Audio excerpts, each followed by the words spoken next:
Hi అండి, అందరికీ నమస్తే. Welcome to my channel Ooha's daily recipes. ఈరోజు కాకరకాయ కర్రీ డీప్ ఫ్రై తక్కువ ఆయిల్ యూజ్ చేసి ఎలా చేసుకోవాలో చూద్దాం. కాకరకాయ ముక్కలు కట్ చేసుకున్న తర్వాత కొన్ని ముక్కల్ని డీప్ ఫ్రై చేసుకుంటే తక్కువ ఆయిల్తోనే కర్రీ చేసుకోవచ్చండి. కడాయి పెట్టుకొని ఆయిల్ వేసుకొని ఆయిల్ హీట్ అయిన తర్వాత కాకరకాయ ముక్కల్ని యాడ్ చేసుకొని గోల్డెన్ కలర్ వచ్చిందాక ఫ్రై చేసుకోవాలి. ఫ్రై చేసుకొని ఒక ప్లేట్లో తీసుకొని పక్కన పెట్టుకోవాలి. మిగతా ముక్కలు కూడా ఇదే ప్రాసెస్ చేయాలి. ఇదే ప్రాసెస్లో గోల్డెన్ కలర్ వచ్చిందాక ఫ్రై చేసుకోవాలి. ఫ్రై చేసుకొని పక్కన పెట్టుకోవాలి.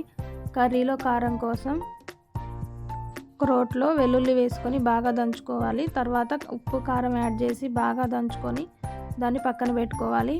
పక్కన పెట్టుకున్న తర్వాత ఇందాక ఫ్రై చేసుకొని పెట్టుకున్న ఆయిల్ ఉంటుంది కదా, అదే ఆయిల్లో తాలింపు గింజలు వేసుకోవాలి.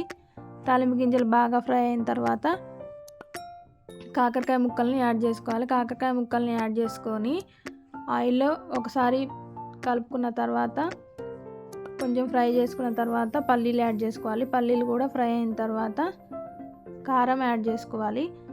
కారాన్ని ముక్కలకి బాగా పట్టేలాగా, వెల్లుల్లి కారం కొంచెం మెత్తగా ఉంటుంది కదా, అది ముక్కలకి కొంచెం టైం పడుతుంది. బాగా కలుపుకుంటూ వేయించుకోవాలి, ఫ్రై చేసుకోవాలి.